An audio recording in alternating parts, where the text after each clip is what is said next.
welcome back. Today we will be reading the second part of The Little Mermaid by Hans Christian Andersen. Last video we read the first part and we discovered that it was very, very different from the Disney versions that we all know so well. Well, today it's going to be even more shocking because the end is, I would say, quite different. So please read along if you have a copy of The Little Mermaid. Otherwise, please enjoy just listening while I read aloud for you. Okay, let's begin. The sun had not yet risen when the Little Mermaid came to the marble steps of the prince's palace.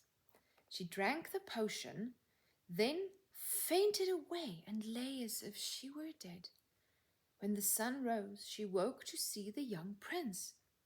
Her tail was gone, and in its place, she had 2 legs. The prince asked who she was, but she could not speak. So he took her by the hand and led her inside. Every step she took was, as the witch had warned, as if she were treading on sharp knives, but she moved as lightly as a bubble. Clothed in silks, she was the greatest beauty in the palace, but she could neither sing nor speak.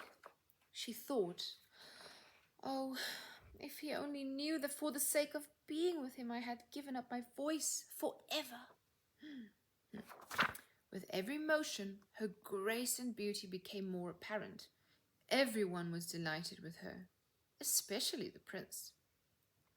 They would ride together through scented woods, where the green branches brushed her shoulders,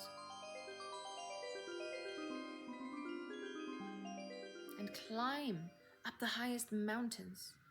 Though her delicate feet bled, she only laughed.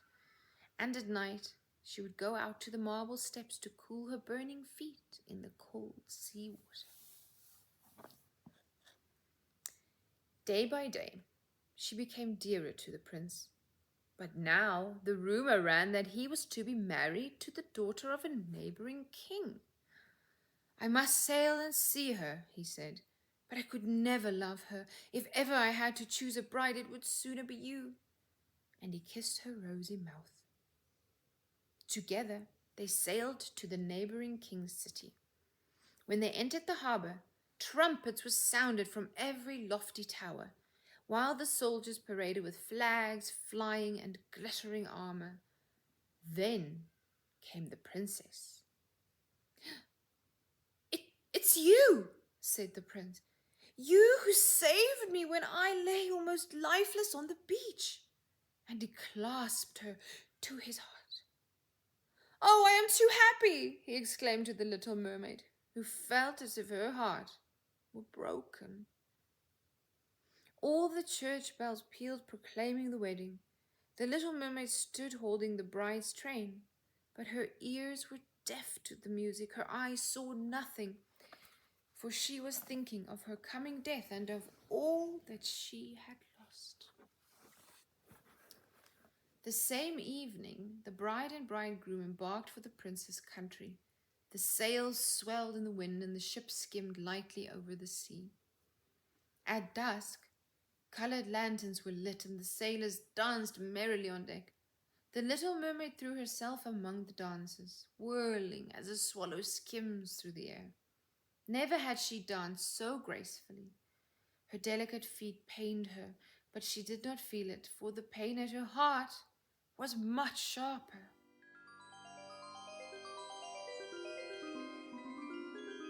The revelry on board lasted till long past midnight, until the prince and his bride retired to their tent, and all became hushed and still.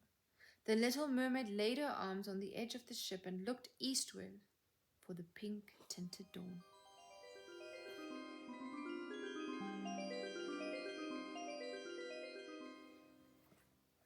Then she saw her sisters rise from the water. They were as pale as she was. Their beautiful long hair no longer floated on the breeze, for it had been cut off. "We have given our hair to the witch in return for this knife," Before the sun rises, you must plunge it into the prince's heart. Then you will once more be a mermaid. Make haste! You or he must die before sunrise." Saying this, they heaved a deep sigh and sank among the waves. The little mermaid drew aside the curtain from the tent, where the bride and bridegroom lay. She looked at the beautiful bride asleep with her head on the prince's chest, at the sky where the dawn was spreading fast, at the sharp knife, and again at the prince. For a moment the knife quivered. Then she threw it far out among the waves and leapt overboard, her body dissolving into foam. But the sun warmed the cold foam so that the little mermaid did not feel the chill of death.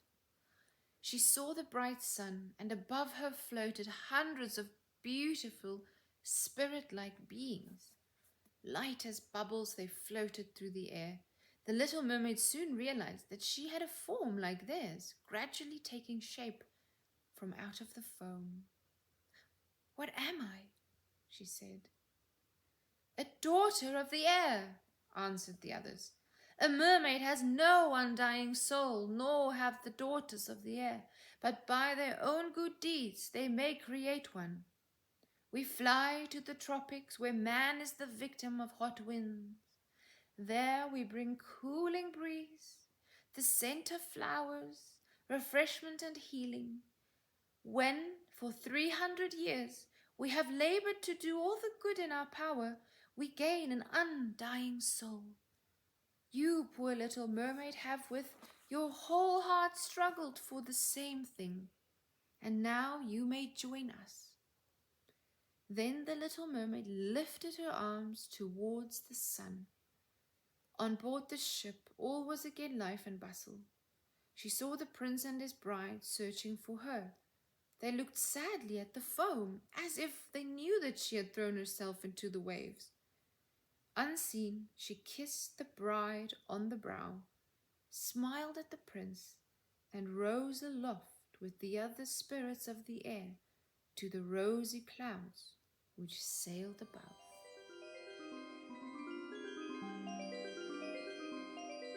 Well, now that ending was quite different from the original Disney version. What do you think? Could you compare the two endings? What about the new one? I haven't actually seen the new Disney film, so maybe I should watch it and make my own conclusions about that one as well. How about you? Have you watched both of the Disney versions? I would be very interested to know what you think. So, poor Little Mermaid, she sacrificed her voice, she sacrificed her mermaid's tail to pursue love and to pursue an undying soul. So she transformed herself, she changed herself to perhaps fit in somewhere else, to leave her world, to go to another. Now, can we see this as a metaphor in real life? Perhaps giving up a part of our identity to fit into some place in society, or to give up a part of ourselves or of our lives to pursue goals or ambitions. In both of these cases, there could be positive as well as negative aspects. What do you think?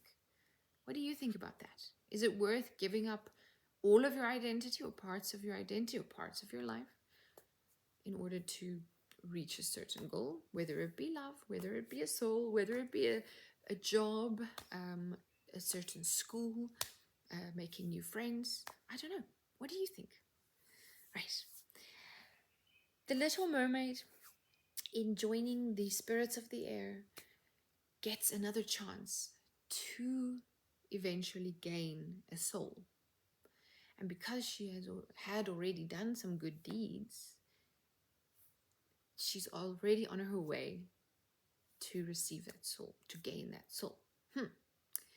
And what were these deeds? Well, saving the prince 2 times. Well, saving him once from the storm and not killing him with the witch's dagger. That was the other one. Well, in a way, the ending is, well, it is unexpected. It's not the typical fairy tale ending that we all know and love. But it's not the worst ending either. Okay, all right, her love was unrequited, but she still has a chance to gain a soul. Well, what do you think?